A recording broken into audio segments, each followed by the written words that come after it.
Colony, छुट्टी का दिन और गीत। छुट्टी का दिन पैर फैलाकर आराम करने का दिन होता है। महानगर के अस्त व्यस्त साहित्यकारों के लिए यह दिन नई रचना के कुनमुनाने गुनगुनाने का दिन होता है। सारा दिन आराम कुर्सी पर बैठे रहे और आहिस्ता आहिस्ता गुनगुनाते रहे। बीच बीच में चाय या कॉफ़ी का प्याला तथा साथ में प्याज अथवा आलू के गर्मा गर्म पकौड़े आते रहे तो साहित्य सृजन साथ में आसमान पर फलांगने लगता है। फिर यदि आप शहर से कई मील दूर बसी किसी कॉलोनी में बसते हैं तब तो आपके आनंद का आयाम ही बदल जाएगा। शहरी भीड़ भाड़ से परे, चिल्ल पौ से दूर, शांत रम्य वातावरण, माचिस की डिब्बिया की तरह बने एक से एक मकान, एक ऊंचाई, एक रंग और एक टाइप के, बीच बीच में बगीचे के लिए छोड़ी गई जगह, तेजी और भाग दौड़ के 6 दिनों के बाद ऐसे परम शांत स्थान पर कभी मन यदि कुलांचे भरे तो अचरज क्या।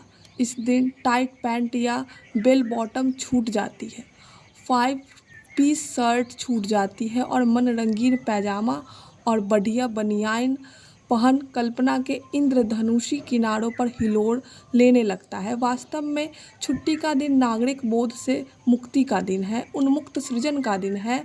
मैं हिंदी का एक अदना साहित्यकार कॉलोनी के अपने फ्लैट में बैठा सप्ताह के अन्य दिनों में कभी बस या लोकल ट्रेन की भीड़ में कौंध गई किसी पंक्ति को आज एक आकार देने की प्रक्रिया में डूब रहा हूँ।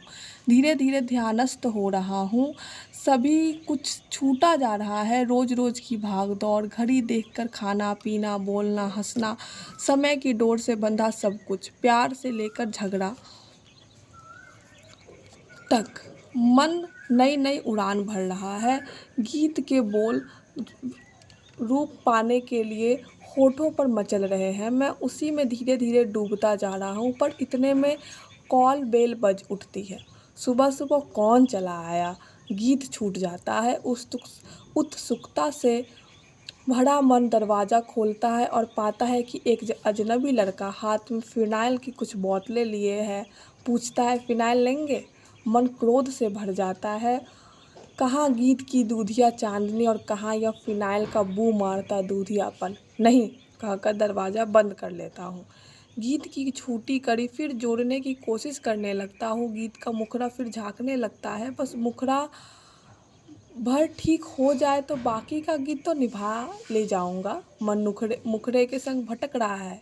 सनय सनय मुखड़ा उभरने लगता है और यह क्या, काठ की नहीं लोहे की घंटी फिर बज उठती है। झल्ला कर दरवाज़ा खोलता हूँ। दरवाजे पर एक सजीव कविता खड़ी है, यानी ताज़ी तरकारी और ताज़ी तरकारी वाली, बिल्कुल नवगीत की उस्मा लिए। झल्लाहट कम हुई, चुपचाप सब्जी चुनता हूँ और पैसे दे रवाना करता हूँ और इस सलोने व्यवधान से दूर गए सुकुमार गीत का फिर आवाहन करने लगता हूँ। मन को फिर भीतर समेटता हूँ। कुछ गुनाते कुछ जोड़ने तोड़ने की कोशिश करता हूँ। गीत का मुखड़ा फिर उभरने लगता है।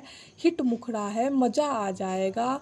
दिव्यानुभूति में खो रहा हूँ पर तभी किर्र कर घंटी फिर बज उठती है। मैं आनंद के शिखर से गिर पड़ता हूँ।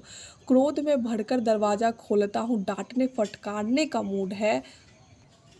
पूरे गीत का सत्यानाश हो गया। सामने खड़े हैं चौबे जी, खीसे निपोड़ते हुए, कॉलोनी के सांस्कृतिक संघ के अध्यक्ष, महत्वपूर्ण व्यक्ति। मेरे चेहरे का तनाव कम हो जाता है। उनका चेहरा फैल जाता है, आकर कुर्सी पर विराजमान हो जाते हैं। कहिए कविवर, क्या कुछ नई कविता सविता बना रहे हैं? मैं बनाने सबसे सतर्क हो जाता हूँ। मैं सदे स्वर में कहता हूँ, बस यूं ही कुछ। भाई खूब नाम करो, सारे देश में तुम्हारे नाम का डंका बजे। हमें नाज है कि हमारी कॉलोनी में तुम्हारे जैसा होनहार महान कवि रहता है। चौबे जी की वाक गंगा बांध तोड़कर बह उठी और उसमें मैं बह गया। सतर्कता स्थिरता में बदल गई। वे बात का तार आगे जोड़ते हैं, हाँ भाई, सांस्कृतिक उत्सव करना है, कवि सम्मेलन, नाटक, नृत्य, गीत, अभी कुछ उसमें करना है, सभी कुछ उसमें करना है। सब तुम पर निर्भर करता है। तुम्हारा सहयोग कॉलोनी को अवश्य मिलना चाहिए। मैं मौन रूप में निमंत्रण स्वीकार कर लेता हूँ। गीत का खोया मुखड़ा फिर होठों के टकराने लगता है। तरन्नुम में मैं फिर बहकने लगता हूँ। मैं रसीद बुक आगे बढ़ा देते हैं। वे रसीद बुक आगे बढ़ा देते हैं और 11 रुपए की सहयोग राशि की रसीद काट देते हैं। निमंत्रण थामने के बजाय रसीद थाम लेता हूँ और चौबीजे फिर खीसे निपोड़ते हैं। धन्यवाद देकर बिना निमंत्रण दिए चले जाते हैं और कॉलोनी का होनहार कवि का मूड बुरी तरह उखड़ने लगता है। छुट्टी के दिन भी पता नहीं कैसे कैसे लोग से सबका पड़ जाता है। बड़ी मुश्किल से गीत का मूड आया था, उसे चौपट कर दिया। अब शायद गीत ना लिखा जा सके। कितने अवरोधों के बाद भी गीत कैसे जिंदा रह सकता है। पर भय निरर्थक निकला। विषाद योग समाप्त हुआ। गीत फिर जी उठा। कवि फिर गीत की भूमि पर लौट रहा है। गीत की पंक्तियाँ फिर आकार होने लगी है। मुखड़ा बार बार दोहरा रहा हूँ ताकि अगली पंक्तियाँ भी वजनदार हो सके। मन में तय कर लिया है कि अब दरवाज़ा नहीं खोलूँगा। गीत पांखी नीले आसमान से उतरकर मेरे अधरों पर सवार हो गया है। गीत पांखी नीले आसमान से उतरकर मेरे अधरों पर सवार हो गया है। पहला बंद निर्विघ्न समाप्त हो गया है। मन पूरी मस्ती में रम रहा है।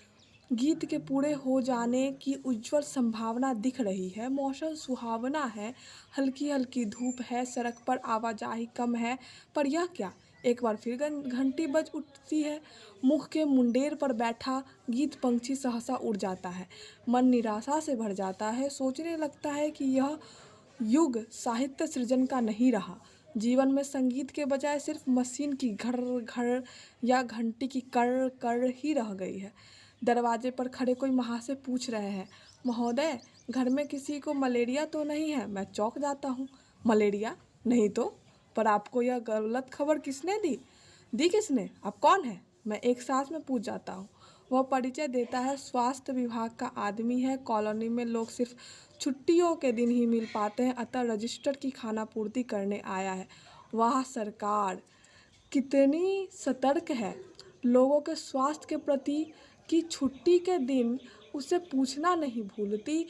गीत पर मलेरिया का बुखार सवार होने लगता है। पेट में चूहे भी कूदने लगे हैं। बार बार के व्यवधान से मूड कम हो गया है। अतः गीत रचना बंद कर खाना खाने की तैयारी करता हूँ।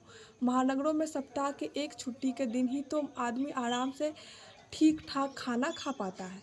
पहला कौर इत्मीनान से तोड़ता हूँ कि फिर घंटी बज उठती है।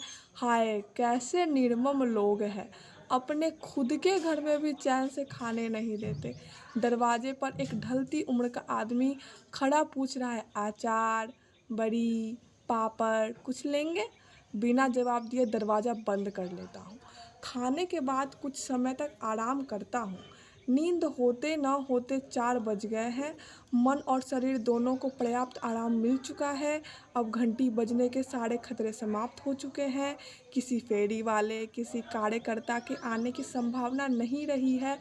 शाम को सभी घूमना घामना पसंद करते हैं। बस हमारे जैसे नाजुक मिजाज कवि ही एकांत में बैठे गीत जोड़ते हैं।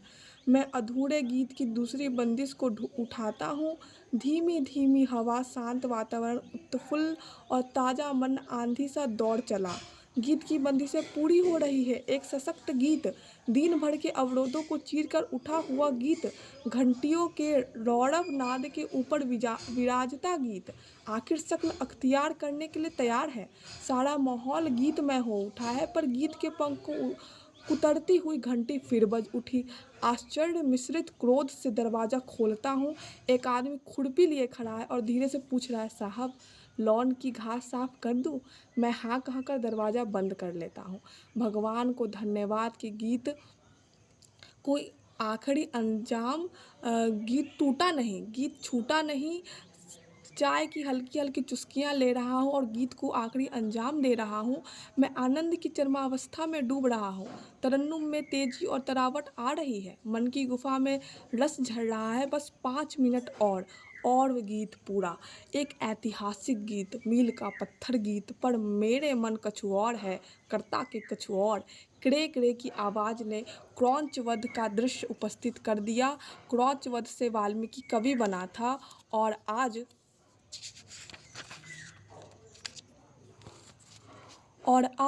क्रे क्रे के रथ से गीत का अवसान हो रहा है। दरवाजे पर दूर के रिश्तेदार सपरिवार खड़े हैं।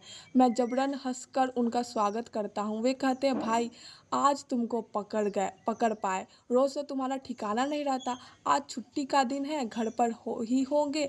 कुछ दिनों से मुलाकात नहीं हुई, सो मिलना हो जाएगा और इसी बहाने बच्चों का घूमना फिरना भी हो जाएगा। मैं हाँ हाँ क्यों नहीं, बस इतना कहकर इतना भर कह पाता हूँ। जानता हूँ कि अब ये बाल बच्चों से जल्द यहाँ से टलने वाले नहीं है।